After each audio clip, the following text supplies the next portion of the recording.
Haka Jingialehkai T20 World Cup happening ke West Indies Persia ke India. Haba pai syaknang Jingialehkai ke India kala job ke tos, bat kala ailat shwa ke West Indies bantit nangkong. Haga palitit jong ke West Indies kirang tit jongka kilala banilai kai bha. Haga ba kilala ban kamai hadu shis pak runs bat hap tang saw wicket naki arpe over.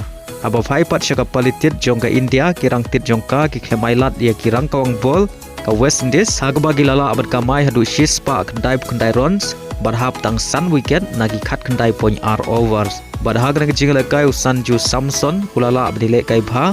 Haga ba ulala ban kamai hadu kendai punya runs bari Arab ya ke India ban Korea ke 6 job. Haga nang Jingialehkai da sun weekend bad Lyngba nang jing job ke India kala yo ban Rung syaka semi final jong nang Jingialehkai T20 World Cup. Haga Jingialehkai Indian Football League happening ke Dempo SC Persia ke Real Kashmir. Haga nang Jingialehkai baro art ligi kenhun kia khai damar argul hadu bukut ke Jingialehkai. Haga Jingialehkai happening ke Shillong Lajong Persia ke Rajasthan United. Haba pai syakna ke Jingialehkai baro art ligi kenhun kia khai damar shigul hadu bukut ke Jingialehkai. Haga Jingialehkai Indian Super League happening ke Odisha Persia ke Chennaiyan. Haga nang Jingialehkai baro art ligi kenhun kia khai damar shigul hadu bukut ke Jingialehkai. Agway pat ke Jingialehkai ISL happening ke Mumbai City Persia ke North East United. Haba pai syakna ke Jingialehkai baro art lagi kenhun kia khai damar shigul hadu bukut ke Jingialehkai. Haga Jingialehkai Serie A happening ke Cremonese Persia ke AC Milan. Haga nang Jingialehkai ke AC Milan kala khur ke 6 job. Hadin bakalala abad pelim ya ke Cremonese da ar lanot.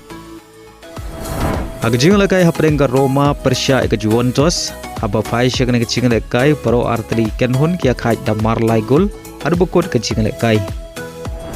Haga Jingialehkai Premier League happening ke Manchester United Persia ke Crystal Palace.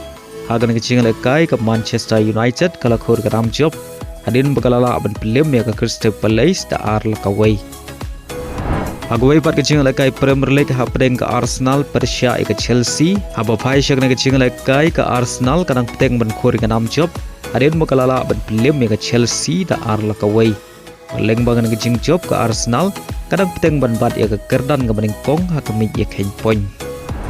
Haga Jingialehkai MLS happening ke Orlando City Persia ke Inter Miami. Haga ke Jingialehkai ke Inter Miami kala khur ke 6 job. Hadin bakalala ban pelim ya ke Orlando City da saula ar. Walla ke Orlando City katam hak kela step da ar lanat.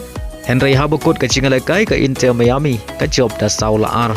Bad haga nang Jingialehkai orang Jingialehkai bekensai jom ke Inter Miami Lionel Messi ulio bentap argul naga bentar ke Inter Miami. Kata haga minit ke basan punyau bad haga minit ke bekendai peu.